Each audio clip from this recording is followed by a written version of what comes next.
Pokemon trainers. If you want to move more like a true Pokemon champion, you need to train like one. Speed, endurance, and agility. It's time to level up your real world stats. What's going on, guys? Welcome to Max Mode Fitness. I am Coach Andrew, here to help you become the best Pokemon trainer that you could possibly be. I wanna be the very best, like no one ever was. Bow, bow, bow. Don't know where that came from. I almost just burst out and did the next verse, but don't worry about that. We'll just get into the video. Unless you've been living under a rock, you know that Pokémon Legends ZA or ZA, I don't know how you pronounce it in where you're from. The new Pokémon Legends has been announced and it looks awesome. A little bit less old school, a little bit more futuristic. And you know what? I don't hate it. Pokémon Legends is probably one of my favorite Pokémon games. It's not number one. Heart Gold, Soul Silver is definitely number one, but it's definitely up there. Legends is pretty good. And even though we only got the first trailer, we did see a snippet of the gameplay. What we can see is we run around Lumiose City, just exploring it in all of its splendor. And the battle system is a little bit less turn-based, a little bit more active battle, kind of more in line with more recent Final Fantasy games. And I am all about it. It looks so good. So what I'm gonna give you today is I'm gonna give you a little circuit that you can do at the gym to help you develop the necessary physical qualities so that you can be the best trainer in Lumiose City. To catch them is my real test.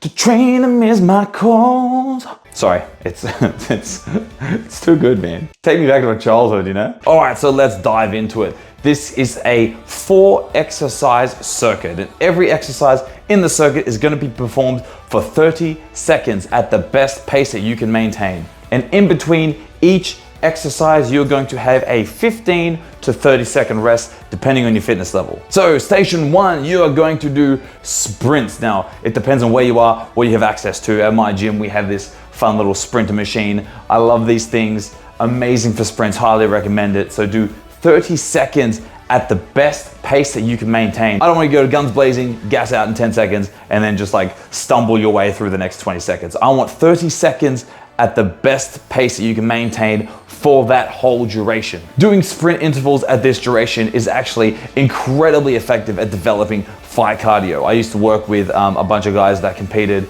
late last year, and I had them doing a whole bunch of these kind of sprint intervals, and their cardio was like, it's gonna hurt to do, but you'll thank me later. Not only is it gonna help with cardio, but sprinting is also amazing at power development in your lower body. It's just fantastic. Like, sprints are probably one of the best lower body exercises outside of squats and deadlifts. They're amazing. Then you're gonna have that little rest and you're gonna move over to medicine ball slams. Now we are going to do just front slams. You can do side to side slams if you wanna get real fancy, but let's just focus on the basics here.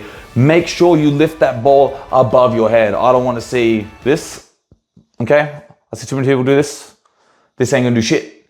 You need to lift it above your head and you need to slam it into the ground like you're trying to crack it open. Like, imagine there's like chocolate in there. I always like to think I'm a big fan of Twirls at the moment, or a Snickers. Oh, if there was a Snickers in there, like I'm trying to break that ball open, I'm trying to get that Snickers. They just released the coffee Snickers. Oof. I'm getting distracted. So you're gonna slam the ball as hard as you can. It does not matter how heavy the ball is. If anything, we want the weight of the ball to be light to moderate. The goal here is we want the ball to move fast. It doesn't have to be heavy. We need fast, repeated movements. And what we are working on with these medicine ball slams are we are working upper body power. We are picking that ball up and slamming it as fast as we can, almost replicating the power that we need and the speed that we need to throw a Pokeball. Now, you could do medicine balls in one hand and throw them onto a wall if you have the facility and capability to do so. That is an amazing exercise, but it's also harder to get repeated bouts of explosive movements. So just doing medicine ball slams on the floor, we work in similar movements, so it's fine. It works the same, it's really good. Now you're gonna rest again for 15 to 30 seconds and you're going to go into skater bounds. Now we are working on that lateral movement. We are not always moving forwards and backwards. We are moving side to side. We need the ability to absorb and produce force in our ankles and our knees, or all of our joints. We need the ability to maneuver effectively and decrease the risk of injury. I don't know about you, but getting hurt, it sucks. It's not fun. And for the last part, you're going to go into burpees. Now, burpees are, I've got a love-hate relationship with burpees.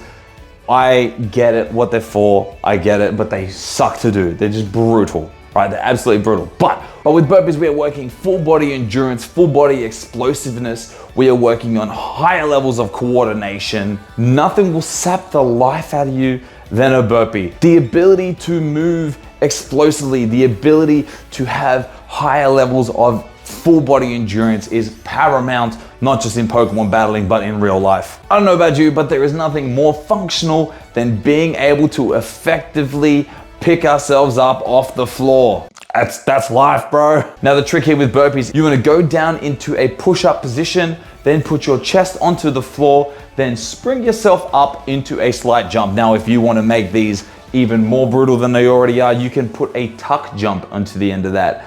That's up to you if you want to do that. Now, once you've done the burpees, you are going to rest for 1 to 2 minutes, depending on your fitness level. But if you are feeling cheeky, if you're feeling a bit spicy, you can just take that 15 to 30 second rest that you've been doing in between every other interval, and you can just run straight back into the sprints after that 15 to 30 seconds. I would recommend we get a little bit more recovery in between bouts of the full circuit so that when we perform each movement, we can do it at the highest quality possible. There is no shame in taking a rest. Rest is important, rest is valuable, rest is paramount to success. So there we go, guys. That is a full body circuit help you become the best Pokemon trainer in Lumiose City. I'm pretty pumped for Pokemon Legends. Now the real question here is, which starter are you gonna pick? Let me know in the comments. I'm a Totodile main.